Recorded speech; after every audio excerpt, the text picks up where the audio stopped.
Colombia called the Kogi, one of the last communities on Earth still living with a pre-industrial worldview and cosmovision. The Kogi elders invited him into their mountains, asked him to learn from them, and then entrusted him with carrying their message into the modern world. Lucas has written a book which is available in several languages, and the English title of the book is A Book of Balance.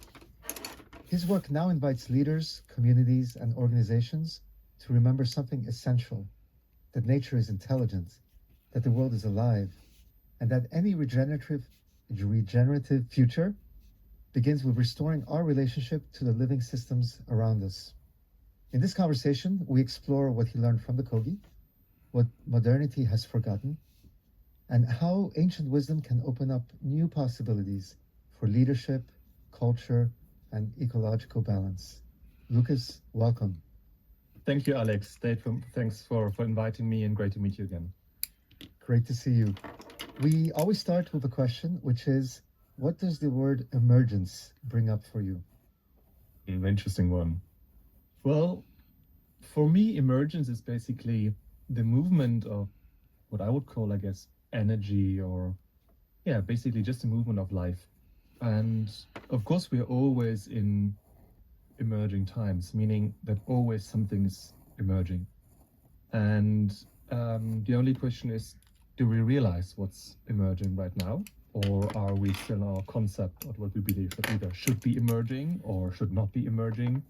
Or, we believe would be better than what is actually emerging right now. So I think the word emerging is for me an invitation to, I would say, to listen quietly, listen closely to what basically all of reality and nature and the world and everything that we experience every day is basically telling us. And I think it has always been speaking to us, showing us things, showing us where we are going. And of course, we live in crazy times right now, as most people would say.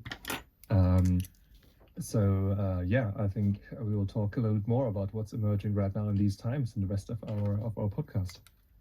Yeah, thank you. Welcome, Lucas. And welcome. Thank you. You grew up in Germany and later studied economics, politics, and peace and conflict studies. So what was the moment when the indigenous culture started calling you or calling out your attention? Yeah, thank you, Rudy. Well, look, I've always asked myself the question, what's actually going on this planet, in a way, and I was always curious, and I've always felt that maybe life was different, and maybe life will be different at some point. I don't know. As a young person, I read book about, I don't know, ancient Egypt and like ancient cultures, and I've always wondered how these people seem so different from who we are today. And still, we're all humans. We live on this planet. And I always was sad I couldn't go back to ancient Egypt or places like that and have an actual conversation with people who are vastly different than the world around me.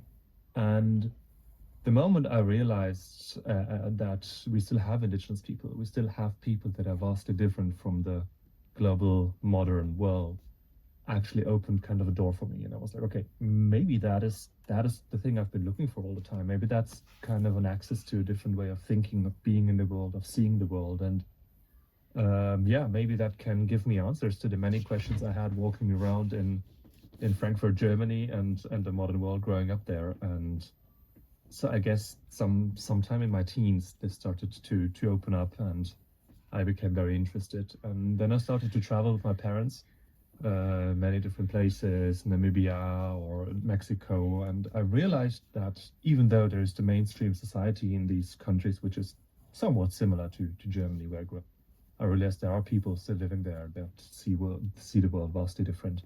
And I think that's where my journey with indigenous wisdom began. You know, many people visit indigenous cultures for a short time, but few are invited into a long-term relationship like you have been.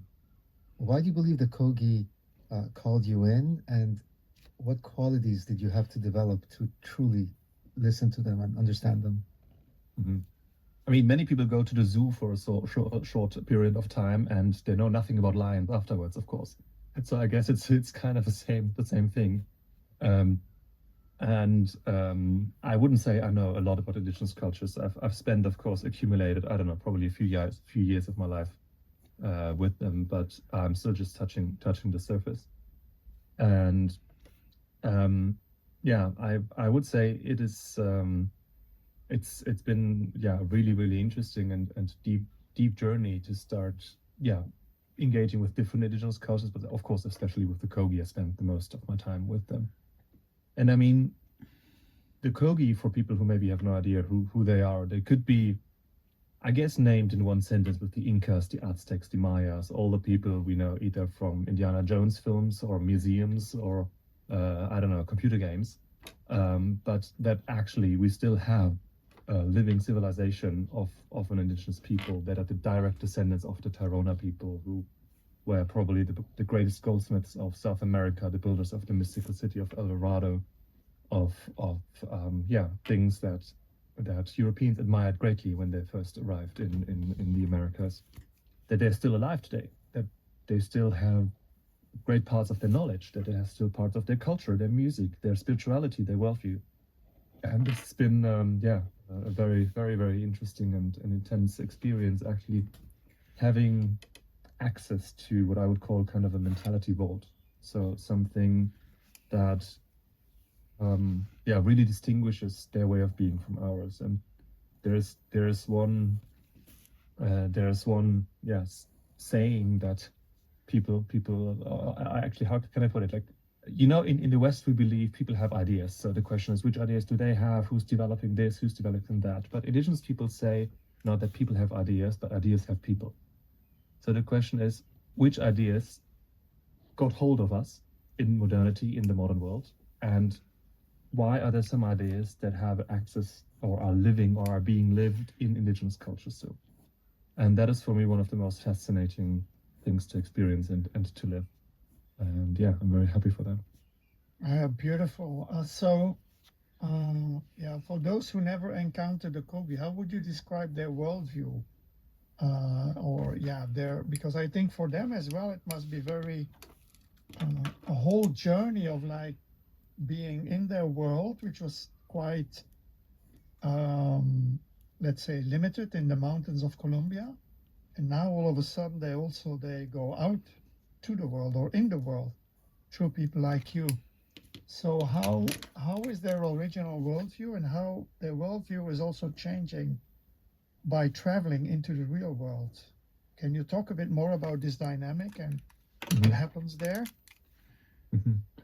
Actually, their worldview is not changing at all by traveling to the world. Their worldview gets, I would say, confirmed by traveling through the world, which of course is very interesting. And I'm just talking about the worldview, not about the culture here. And the worldview of the Kogi is, of course, that the world is alive. It is a conscious being. It is a subject, not an object. And the most interesting part of it is maybe our role as humans in it. So, first of all, if we start with the aspect of creation, the world was created by what the Kogi called the spiritual fathers and mothers. You could call them gods or whatever. And the interesting thing is that these gods have never been creator gods. They have been gods that organize the world. So first of all, the gods are not outside of universal principles of life, which they call the lei de se, the law of the origin. So they're universal principles of life. You could call it, I don't know, the maybe the principles that the whole potentiality of existence is organized by and has to follow in order to be alive and to be in alignment and to produce life in physical form also, or to be able to sustain it. And these gods who created the world in the beginning, they had to follow the same rules. And they passed basically that responsibility down to us. So we are now kind of their children, according to the Kogi, who have the same responsibility, and we're also shaping the world, obviously, if we look around us. But we have lost the knowledge about the lei de se, about this law of origin and the principles that we should be shaping the world by. So I mean, we come from of course, from a culture of dominance rooted in Christianity, the idea that we should dominate nature, and especially if you look into, I don't know, Victorian England, there is the lesser life forms at the bottom, and then come, I don't know, the plants, the animals, and then the indigenous people, and of course Victorian England at the right at the top. And so that was basically the ideological foundation for dominance. And now at least in some areas, been going to the totally other direction, where we believe that we are some sort of parasites to the planet, and actually we are a problem to the planet, we're harming it. And the Kogi belief both is totally wrong and bullshit, basically, because it's just two sides of the same coin. Because it is both statements of the absence of relationship and the idea that we can be separate and can be kind of excluded from the basically cycle of life, and that we don't matter. And either the consequence is that we have to dominate because we don't matter, or we should be abolished because we don't matter. But the Kogi have a very, very different notion of who we are. They believe we are guardians, and that is something we can see in many, many, many indigenous cultures. But guardians not only in the way that we are, let's say, a gardener who takes care of the plants and takes care of the animals, but that we're actually the consciousness counterpart of the consciousness of the planet. So, of course, and that is quite obvious, everybody knows that, we need the planet to survive. But, and then now it gets interesting, the Kogi say that the planet needs us to thrive. And that is something very few people say. So basically there's a co-evolution between humankind and the planet. And of course the planet has no problem surviving without human, but it has problem thriving without humans.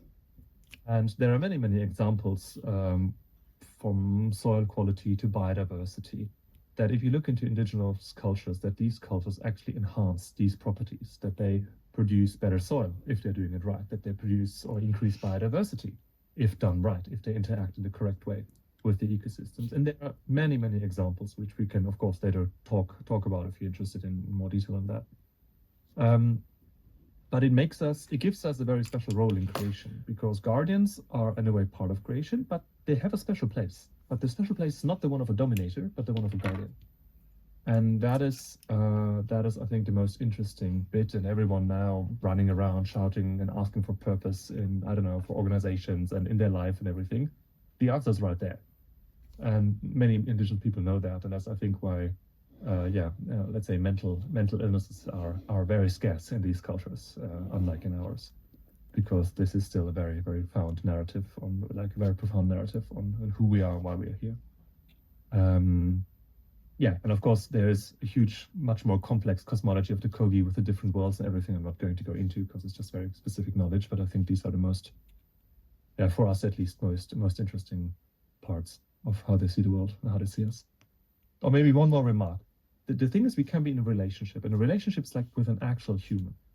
So the Earth wants things. She's not indifferent. She has an agenda. She wants things. She doesn't like things. She likes specific other things. So it's actually a subject. You're actually in a relationship with someone. And with every relationship, and who's ever had a relationship, especially like in the couple kind of sense, knows relationships can be challenging, and they take work and they need time. And that is what the Kogi actually invite us to embrace again, that we're actually in a relationship, take it as such, treat it as such. And that is something that we can actually do and start again. And the best way to practice is, by the way, by looking into our own intimate relationships. But we can talk more about that later if you want, because I think this is one of the great things we can start doing when we want to change something in the world, which are often very much overlooked. I feel there is so much to explore in what you said. I feel privileged to have met a couple of the Kogis in Paris, partly in thanks to you, and you were there to interpret for them.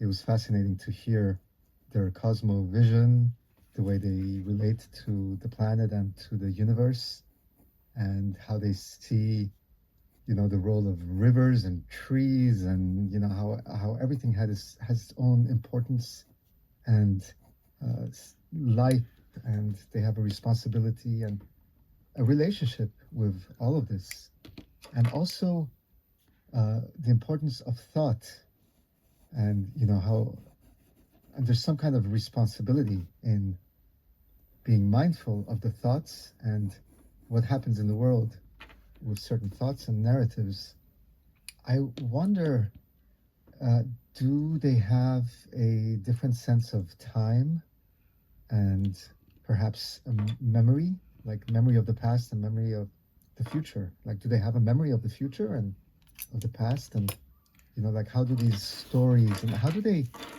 like, curate or nurture the good stories for the planet? Okay, there's many questions. Do they have a different perception of time?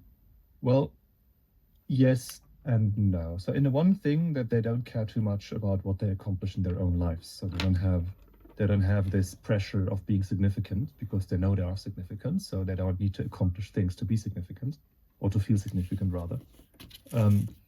So if, for example, I don't know, they're getting their land back that was lost in the last 500 years due to the colonization.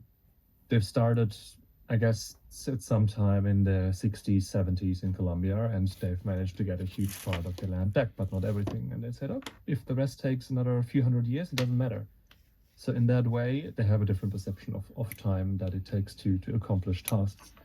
And there is no notion of moving fast and breaking things just to be quick and to accomplish results quickly, because they try to go in basically alignment with the bigger cycles of life, and they know that a human life is just a very short experience, and that the continuity of their lineages, which they also believe in, is very, very important for them. The other question was about the thoughts and the nourishing of the thoughts. So first of all, they don't blame themselves for the thoughts that they think, because they say thoughts come to you. You don't make them, you don't produce them, you don't think them as an active creator of these thoughts. So the thoughts were as same as anything that exists in the material realm, like the stones or the water or the wind. It was organized basically in the beginning of time, and these thoughts as well. So there was some person at some point who had these thoughts for the first time. And that is kind of the creator, or they would call the spiritual father or mother of a specific thought. And these thoughts can get hold of us. They can kind of possess us in a way. Not in the creepy sense, but in a sense that just, I don't know, if I have the idea, I want to, I don't know, build a plane or start developing, the flight of I don't know, of vehicles in the air, which we had a few centuries ago, and suddenly you have this idea popping up on different parts of the earth in different groups of people experimenting with it at the same time. You realize, how the hell does that happen? They didn't even know about each other. But that is kind of the thoughts coming and getting hold of different people and seeing where they match and where they kind of connect and start developing it. So the only responsibility that we have is to, I don't know if mindful is even the correct term, or to be aware of the foundation that we provide for thoughts to connect to. And one of the things that the Kogi and many other indigenous people do is how they work with the so-called negative. And negative can be anything from negative emotions to destructive thoughts to whatever. And they will never go away. There is no way of fighting the negative, and they're always part of the universe. So the only question is, how do you keep things at bay? How do you keep them in balance in a greater sense? And what the Kogi do is they have developed specific cultural practices through rituals and everything to clear yourself of these negative thoughts or emotions. But clearing themselves doesn't sound like we're getting rid of them, putting them in a trash bin and they're gone. But clearing yourself means that they become an offering to the negative forces. So the logic behind it is that these spiritual fathers and mothers of negativity, of negative thoughts, will try and grab attention, like kind of a screaming child maybe. And the moment they get the attention, they will be at peace basically, and there's no need for them to try and grab a hold of you or get hold of you if they're already honored, acknowledged, and have been given their pagamento, their ritual, their offerings. So what the Kogi do is that they would take all of these negative thoughts or dreams or emotions or things they have seen or heard, and this could be anything from just listening to the news, what bad things are happening somewhere else in the world, so anything that comes towards us. And they would put this into some little piece of material, often cotton or sometimes can be specific materials, and handing it over to some specific sites that they believe are the entrance or gateway to the negative forces. And in that way, the forces seen, according to them, feel seen, acknowledged, and worshipped. And in that way, things are balanced on a cosmical level. So there's absolutely no need for these forces to act through you and act into your lives, because they have been acknowledged and seen already. And this is basically very, very delicate work that they've done for thousands of years now. And this is their approach or their way of taking care of their thoughts. So it's not kind of a Christian moral way of forbidding yourself certain thoughts and just putting them back into the shadows where they will just keep working even stronger. So they will openly deal with them. This is so interesting. So you spend a lot of time with them and you build a long-term relationship. I wonder, how was the communication? Did you learn their language, or did they had a translator, or how did that work? I learned a little bit of the language, but not enough to have a full-on complex conversation. So it goes through Spanish. So some of the young people were specifically chosen to learn Spanish, and some of them speak it more or less, and very few of them speak it well. And I happen to also know Spanish, so we could communicate in that way. And one of them always had to translate between me and the elders. And then at some point they asked you, all the Kogi elders asked you to write a book in their name. So what were they asking the modern world to hear, or what guidance did they give you? Was it really guidance, or was it more written from your own impulse and insight? It was a bit of both. So the Kogi see themselves as the guardians of the heart of the world. The heart of the world for them is how they call their mountain range, the Sierra Nevada de Santa Marta, as it's called in Spanish, or Gonawindua, as it's called in their own language. And they believe that everything that happens to the heart of the world will happen to the world. And the moment the heart of the world gets affected by certain forms of destructions or changes, there is absolutely no hope for the rest of the world, because the heart, as we know, is the central organ in the body. And if the heart is severely damaged, the rest of the body has no chance of surviving. So they've started noticing bigger changes in weather patterns, in things starting to affect the mountains on a greater level, that they could not by themselves keep in control and keep in balance as they used to. And they said, okay, we come to a point where we have to open up. We're not able to just take care of ourselves and live secluded from the rest of the world.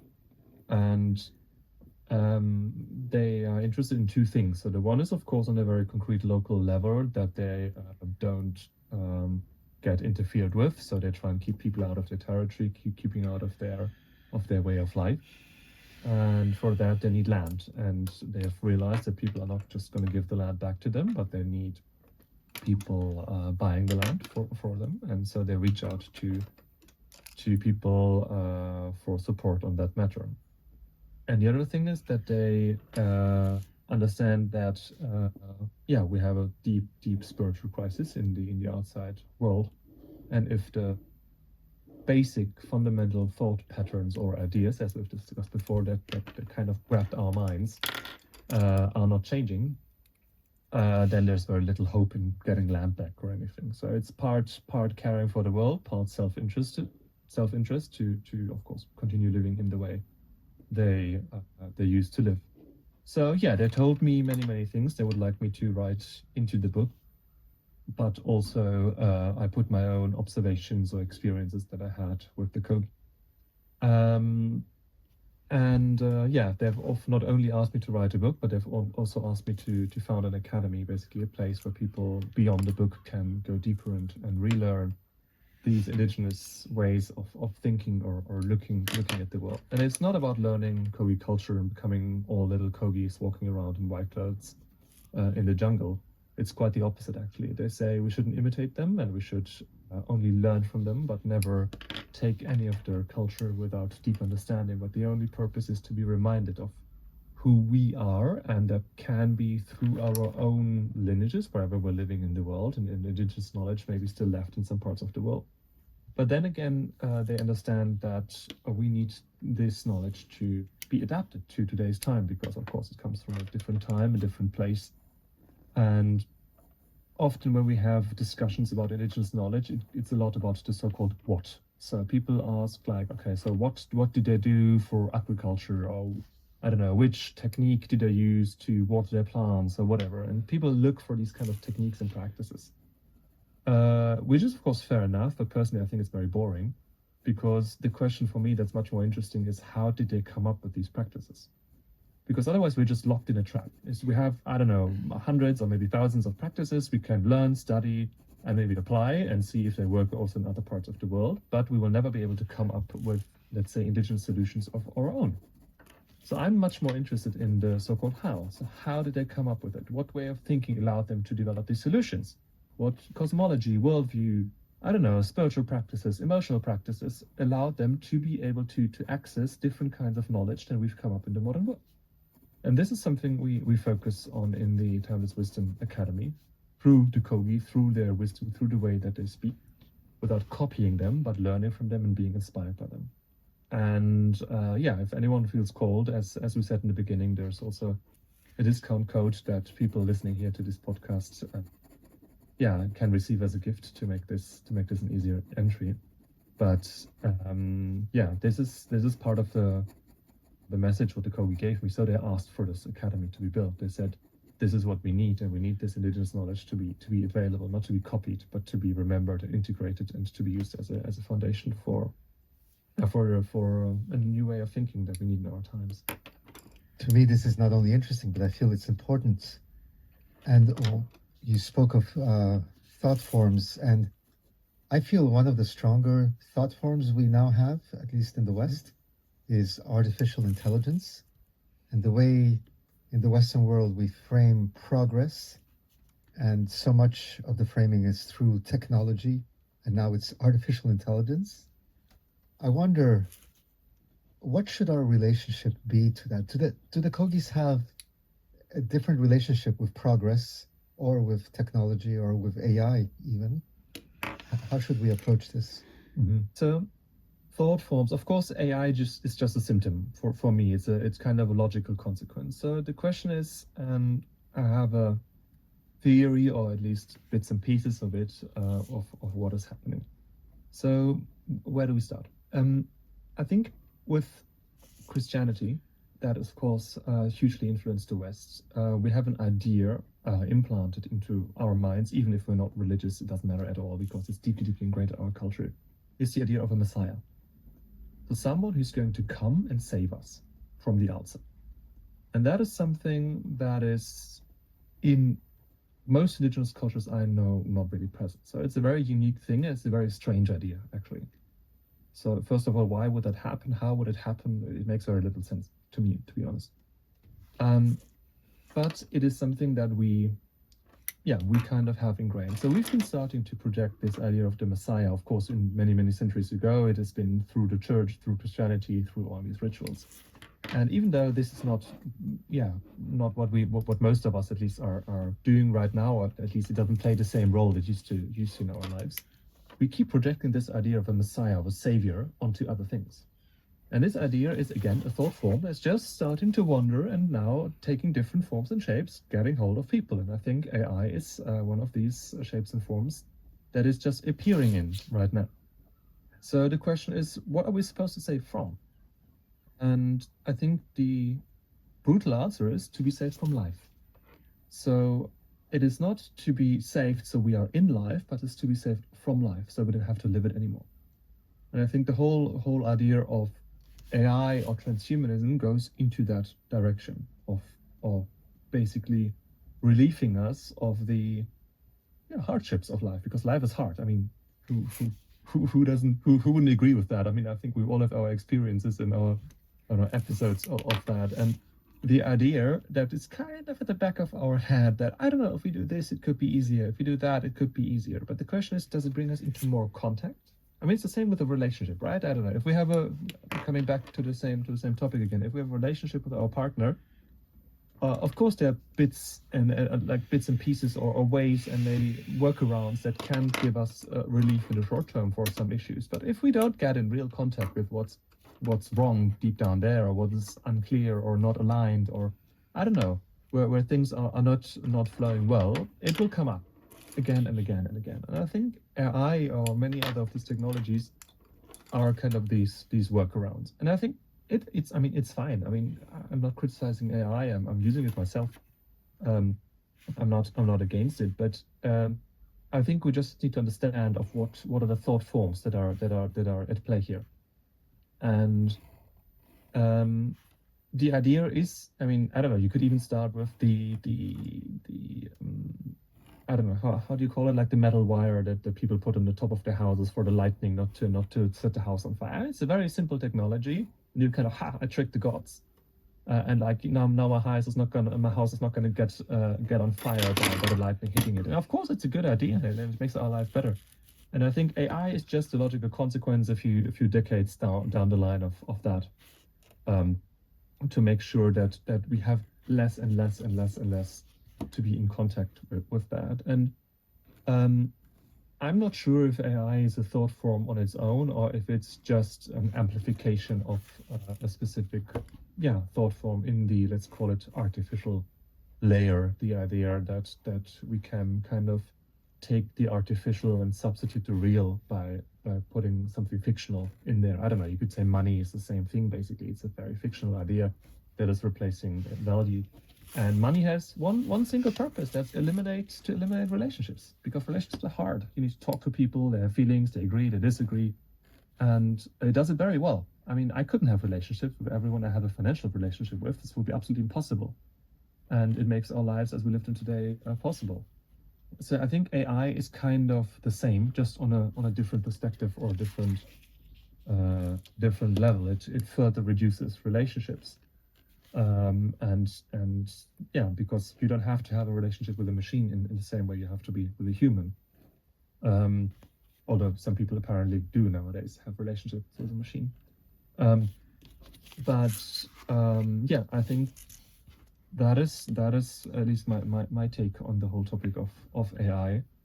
And I don't think it's a savior. I don't think it's a messiah. I don't think it will solve what is off or misaligned deep down there. It might make it more obvious. It might actually show it to a greater extent, because let's say the more extreme the workaround, the more prominent the actual topic, or the actual question of alignment, the question of who we are as humans, why we are here, what's our place. It just keeps knocking stronger and stronger on the door. So I think these two elements are rising at the same time. That's at least my perspective. Yeah, there are, I think, two big forces happening right now. One is the technological one, which is very dominant. It's very based on separation also. And some ideas, or some people even say that AI might as actually reflect back to coming back to or bringing us back to our humanity. But then there's also a lot of people from our generation or in our networks that have this return to connection with nature. And as you mentioned there about the Messiah, I have sat many times with Yawanawa, also, which is a tribe in northwest of Brazil. And the story there is that, and I find this such an interesting story, that not even 50 years ago, there was hardly 100 people left of the tribe. Most of the men have been taken away for, rubber plantation, or then diseases that the Western people brought and all that. And then the shaman, the story goes, had this idea, I need to go across the river. Because up till then, they only knew the space that was their territorium. And but just in their own territorium, they had something like 2,000 natural medicines, that they used and that they have wisdom from. That was not written down, that it was only going through their own, ancestral culture and lineage.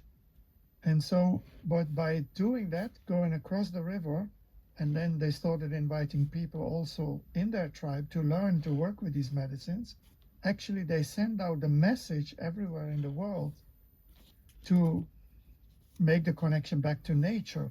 And as you know, or as when I have sat with, these indigenous communities, they actually really bring you back to the connection with nature. It's like they infuse you with something that you never in your life you will forget. It is always our relation with nature. We are nature. We are not above nature. And I think these two level playing fields are playing out. Like one is very undercurrent yet. It's very blossoming, but it's very active. The other one is very dominant, oppressive, what we see now in the world also. So how do you see that evolving, or do you have a view on that, or that you learned from the Kogis, or how do they look at that? Because there's not just the Kogis, there's many indigenous tribes actually that that have same type of philosophy, right? When you say evolving, what do you mean? Like what are you referring to the what is going to evolve? Well, will humans finally get to the reconnection with nature, or will they drift further off with technology, or will we find balance? I think everything. I think it will be a part that will definitely drift off with the technology. I think a part will definitely be reconnecting with nature. I think as at least my view, the age that is coming right now will be very heterogeneous. I don't think we will have one thing taking over all of humanity. I think we'll have many things. And many people say, oh, now we have an age of community coming and an age of togetherness and everything. I personally don't believe that. I think we'll have a very individualistic age coming. By the way, I don't believe we have an individualistic age right now. I think we believe we do because the fashion industry and whoever wants us make believe that we're so individualistic if we're wearing the same jeans as everyone else. But I don't think that has anything to do with the real meaning of an individual. So I think that we will see a further crumbling of all sorts of outer authority. So I think, we're already seeing that in Europe. The nation states becoming less and less trustworthy right now, and people start having more disbelief in a retirement plan or a health insurance or things that used, at least in Europe, to be very, very normal. Of course, in other parts of the world they've never been. Also in world politics, the stability seems to fail, and with that the auto authority, and to be able to rely on structures, rely on promises, rely on security, or so-called security we used to have, at least in the last 100 years. And the only thing that we will be left with in an age of more and more information and more disinformation is our own inner authorities, our own guidance, our own feeling. And in that regard, I don't think we are very individualistic yet. We don't know ourselves very well. We have never been trained to listen to our inner voice. It's not part of any school curriculum or anything like that. And the only way we can develop that is of course to getting to know ourselves. And this is, by the way, something that even some of the indigenous people cannot teach us, because they have never experienced these kind of challenges in the way we're experiencing right now. Of course, they have their own versions and their own time and their own circumstances, and there are certain tools that many indigenous cultures have. I don't know, it can be vision quests, or you could just say plant medicine. There are many tools out there that can help us in this process. But I don't think we can do a copy paste. Otherwise, what happens is that we will experience the same as we're experiencing with yoga right now. It's become a fitness trend. It has nothing to do with the original idea of yoga in many parts of the community. It is just a cool type of sports and a big market for yellow leggings, but nothing that is connected to an original spiritual tradition anymore.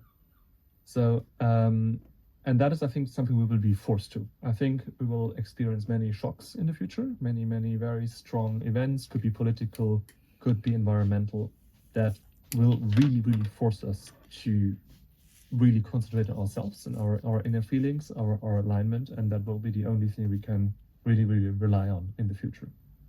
And I think people will get, let's say, lost or trapped in, let's say, false authorities. It could be anything from fundamentalism to AI to political promises. And this, I think it will be further and further difficult to be on the same ground with everyone else. I think you might be meeting people that live in totally different worlds, more than in the we've been experiencing it in the past.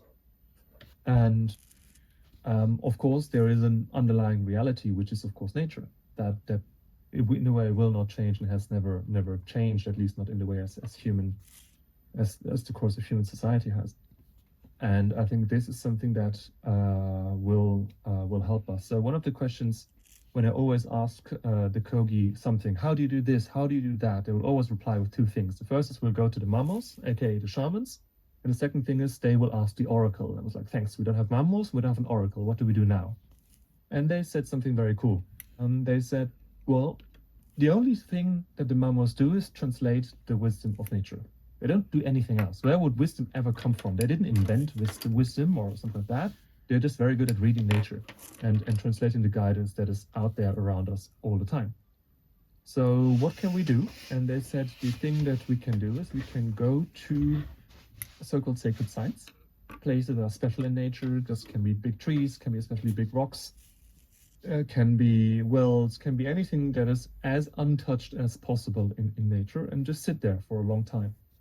And most shamans or most mamos I know don't do anything else. I mean, if you said they have the knowledge of 2,000 plants, how did they get this? By spending time in the forest. There was no other way of getting this knowledge. And the only thing is, do we find time in our busy schedules to do that? But the knowledge is there. It's not hidden. Anyone can do that. And it might take time. It might not be accomplished in one generation, but it hasn't for the indigenous people either. It's not like in one generation they made up all the indigenous knowledge and here it is and now they've lived off it thousands of years. This took generations.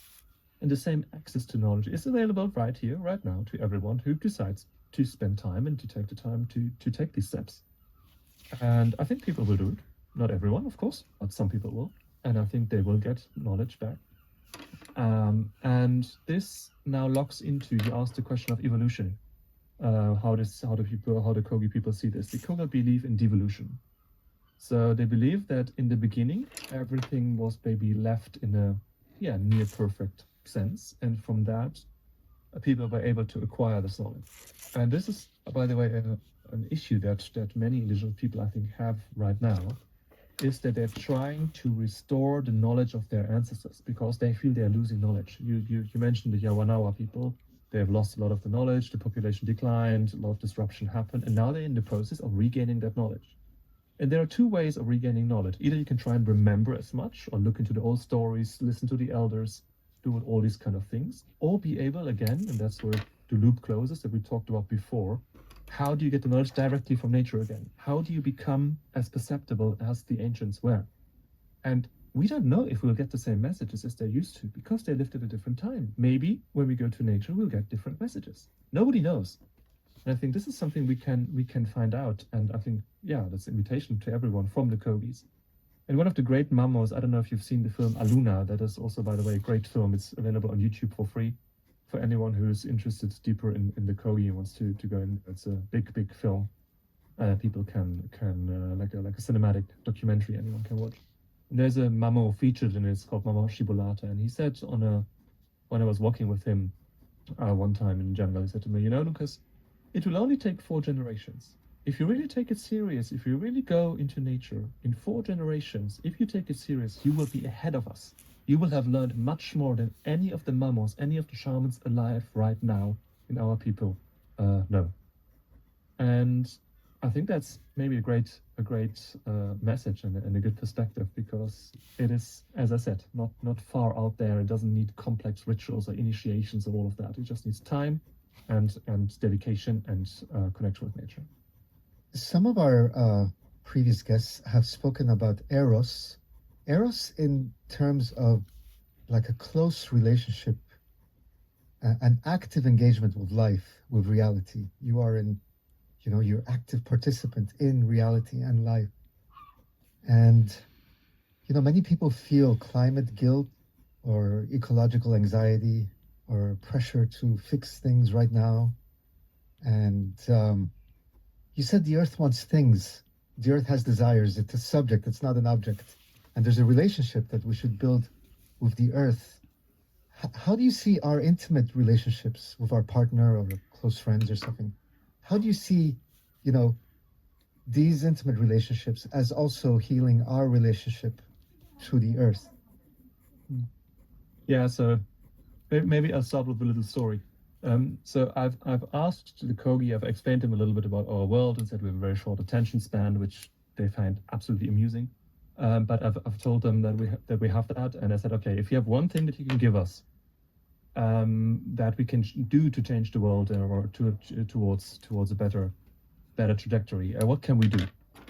And I expected them to say something, I don't know, plant trees or take care of the water or stuff like that, which they also said at some other point. But they said the most important things, actually they answered with two things, is to take care of our intimate relationships and to pay attention to how conception, pregnancy, and birth of humans happens. Because I'll start with the second one before I come to the relationship. So they say the most important thing is that we start by the root. A tree that grows from the seed. That is where the information for the huge tree is given. If there's something off or wrong in the seed, in the root, the huge tree will have an issue all its life. And the same is for humans. And this is not, and we only see pregnancy mostly now as a materialistic process. So to see our physical body is formed. And the Kogi say, yes, that's true, but also our spiritual body is formed. And they consider the prenatal education much more important than postnatal education. So everything a baby is taught while it's yet unborn is much more important than anything it can be taught after it's been born. So they pay very, very great attention to everything that comes to choosing partners, having the first thought of even having a child as a couple, to the conception, to the pregnancy process, and to birth. Because I say this is basically the most important thing. Of course, when we know that also from child psychology, the first 3 years are very important in the development of a child. Anything that goes wrong in the early ages can create trauma and all of that. But the Kogi go further. They say the pregnancy is even more important. So there are all sorts of rituals of clearing the thoughts, balancing the emotions, doing some of the things that we've already touched upon briefly, and which are, by the way, explained in much more depth in the Timeless Wisdom Academy. That the Kogi do, or the perspective on making sure things are in alignment right from the very beginning. And this is one of the greatest impacts, one of the greatest things that will change the world very, very, very deeply. Because it forms who we are, and if we are even able to connect, if we're even able to be in a relation. And one of the fields in our life where the relationship is the most prominent or the most intimate, the most close, is of course in our personal intimate relationship, mostly couples, but can also be close family members. And that's of course where the greatest joy can happen, or the biggest shit can start influencing our lives. That is why they say that also the whole taking care of the relationship, taking care of the couple, the whole what they call confession. That's probably the closest English word, and you have to strip it of all the Christian meaning, of course, to be not taking it the wrong way, that they use to clear their thoughts and emotions and handing it over to nature in a relationship is the most important thing. Because in a relationship we see if we're even able to relate. So our basic ability to relate is something that is either destroyed or shaped or enhanced in our personal relationship. There is no way you can relate to the earth if you can't relate to your partner. There is no way you'll relate to the earth if you're not relating to your parents, your children, your brothers and sisters, or yourself, of course. So this is where we can start. And if we're able to relate to ourselves, to our most touching, most intimate relationships, because you can't run away from them, and they hurt, or it goes really deep, and you're incredibly vulnerable in these situations. And only if you're able to handle that, you will be able to have the same intensity and authenticity, and even and through that get the access of let's say clear information from nature, or clear exchange, because that is what will happen, of course, to the shamans. And that is something that needs to be trained like any other skill. And it can be trained. It's nothing that is, I don't know, mystical I don't know, just for a few chosen ones. Anyone can do that, and it's the best way. And of course there are many ways how you can approach that. The Kogi have of course theirs, but there are also in the Western world many ways that they train that and enable us to even be able to relate. Perhaps a stupid question: are they monogamous, or do they have different forms of relationships? Yeah, they're monogamous. They only have one partner. It's mostly chosen by the oracle, and there's a very low separation rate in Kogi society. And some people fall in love, and then they go and ask the oracle, and the oracle says, no, this is not the one. And there is no enforcement of what the mamos say. So in a way, people can choose to marry that person, and the mamos will do nothing. They will just give their recommendations, and they will ask the oracle, and they say you will have problems sometime in the future, and this might turn out. I can tell you very personal story from my good friend Astroc0de. I think Alex, you met him also in Paris, and he told me that story that he was in love with a woman. He was still very young, I think around 18 or 20 years old, and he went to the mamos, and they said, no, she's not the one. But it's okay, you can be with her for a few years, but you won't have a good relationship. But it's okay for now, because your real wife is still a girl. You can't marry her right now. You're still only 18, and she's still a girl. She's not ready to be married. And Astroc0de also felt like, yeah, come on, what are these old guys saying? And he said, I'll be happy with this woman. And he went and married her, and they lived together, and they had no children. And they, I think, spent a few years together, I think 5 or 6 years, and at some point the relationship broke apart over not having children, and the wife wanting another man and leaving the relationship. And Astroc0de was devastated. And yeah, sometime later he actually then met his wife, as the mamo had told him a few years ago. And she's a few years younger, so when he was 18, she was, I don't know, still 14 or 12 or something like that.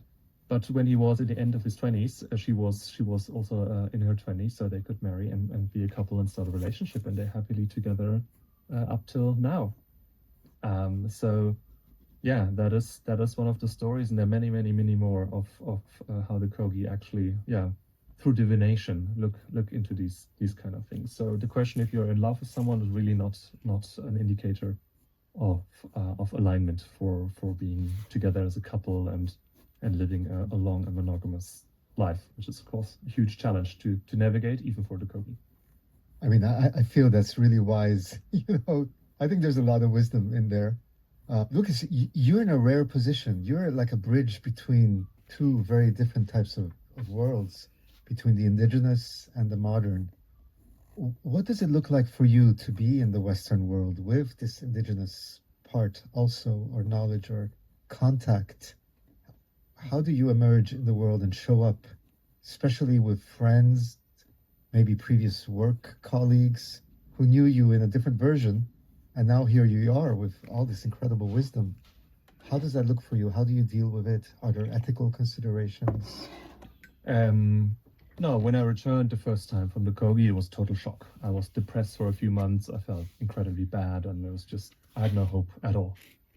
And then through writing the book, I think I kind of pulled myself together, at least to some extent, and said, okay, I have no idea if this is has any effect on the world, but I said, okay, I'll write the book. I mean, that's what they've asked me to, and I think now after 10 years, I've learned to navigate that field, at least a little bit.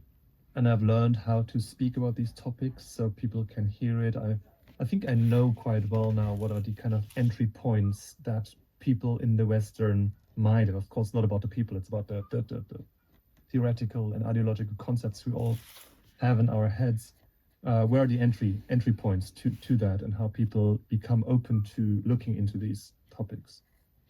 But yeah, it's still a huge stretch, and it can be painful in both ways. I mean, it's hard to be at the Kogi, Kogi's territory. You have the mosquitoes. Don't have the comfort I'm totally used to, and I very much like. I like good food. I like warm beds. I don't like mosquitoes. I mean, all the things, of course, we all have as Western people. So it's really annoying being at the Kogi village. At least for me, I don't like it at all. And at the same time, I feel there's something there that we are missing here. And it's the same. It goes both ways. And it's, as you said, it's a bridge. It's going back and forth. And it's kind of a dance. And sometimes, yeah, I feel overwhelmed by it totally. And sometimes I feel I've got a little bit of a grip on it. And yeah, I mean, you've been also to indigenous traditions of various kinds, so you know exactly what I'm talking about.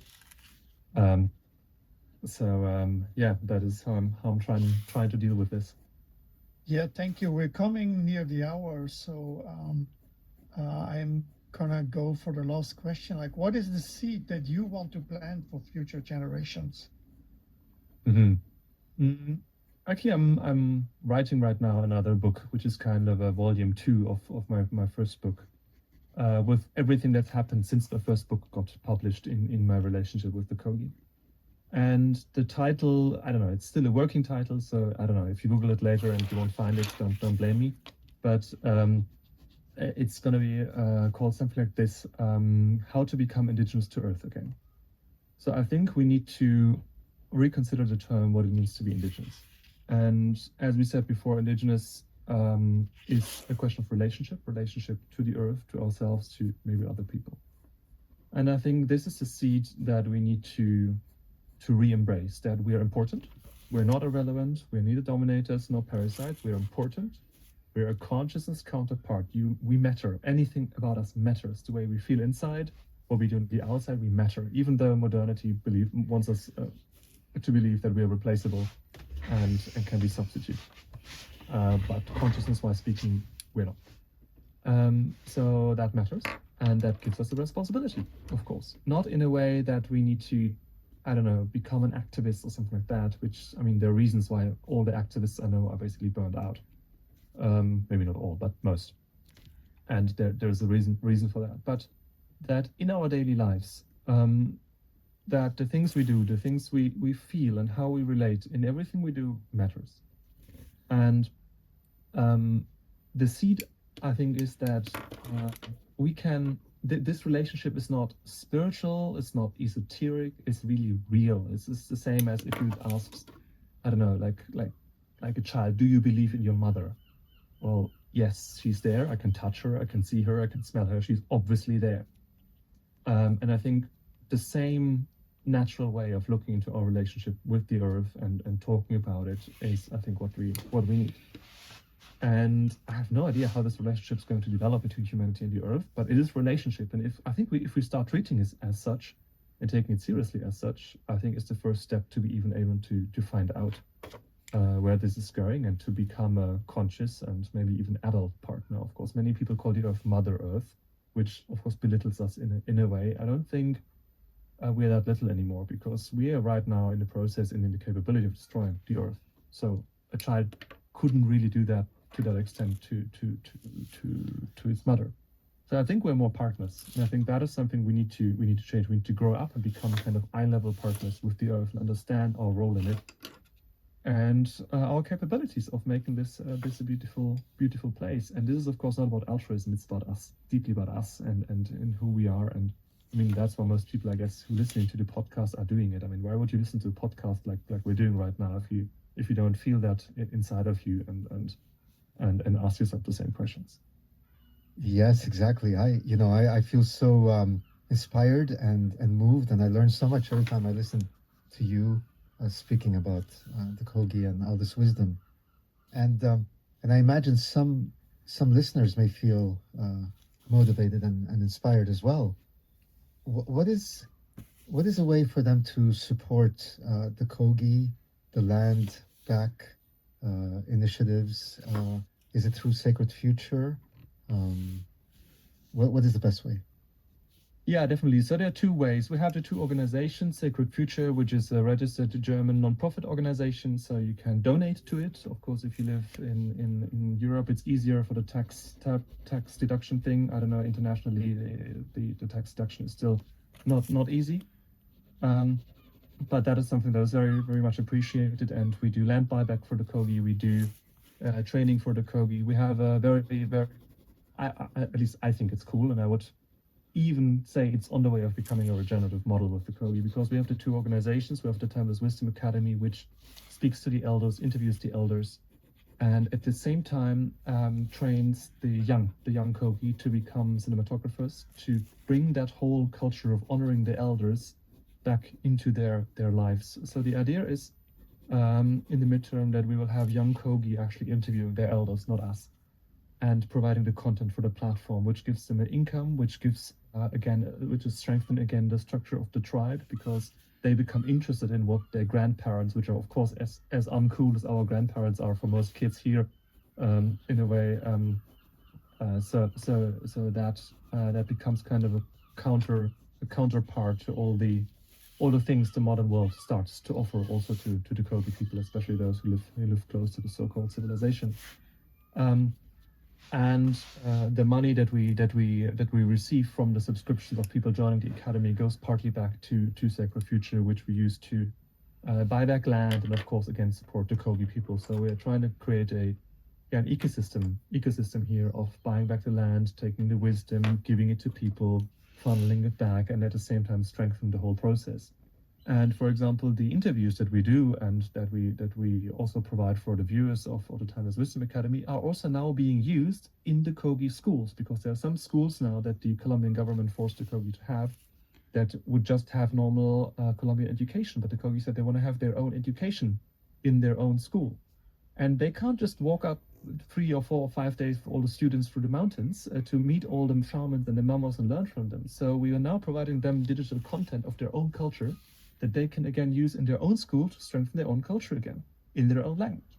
So this is basically the ecosystem that we are building, and at least I hope it can grow to an extent where it actually becomes regenerative. So what can people do? First of all, you can join the Timeless Wisdom Academy if you want to know more about indigenous wisdom and really say, okay, I wanna go in there.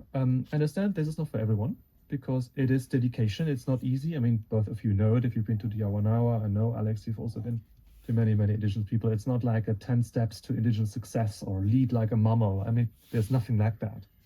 It is a steep immersion, and it takes time, and it's hard, and it's annoying, but it's worth it, and it's really valuable if you dedicate yourself to it. So you can become a member of that and start integrating this wisdom into your life. We have community calls. We have all sort of exchange, and we are planning also to expand it to more indigenous people, not just to Kogi in the future. And the other thing is, of course, you can directly donate to Sacred Future. There are different ways you can donate, and this will be used mostly for land buyback or for supporting the whole regenerative cycle that I just explained. So there are two things that everyone can start with right now, and as we said, there is a welcome gift for everyone who wants to join the Timeless Wisdom Academy. We can put in the show notes. And I'm very happy to see you on the other side. Lucas, thank you so much. So inspiring. Rudy? Thank you, Alex. Thank you, Rudy. Yeah, beautiful. We definitely share that message also with our community, and thank you for your wisdom and experiences. One last question. How many Kogis are now alive? Nearly 30,000. And together with the neighboring tribes, the Wiwa, Kankwamo, and Arawako, over 100,000 people. All right, okay. So, thank you so much, Lucas, and thank you so much for your work, and good continuation. Yeah, thank you, Rudy. Thank you, Alex.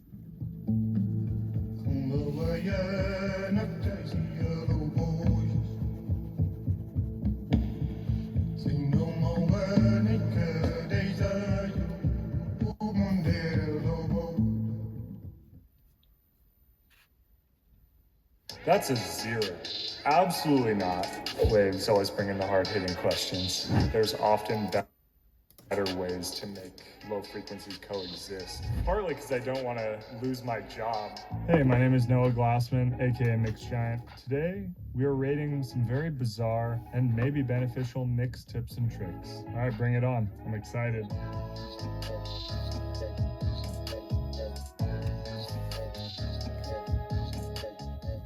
Okay, Noah, rate these mixed tricks. 10 for great, 0 for garbage, and anything in between. Question 1. High pass everything. Absolutely not. 0.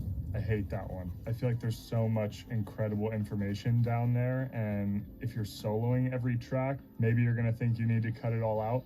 but in the context of the whole mix, usually that stuff is helping you out. So there's times where it needs it, but I'll move it to a 1 out of 10 because I think it's just a silly absolute.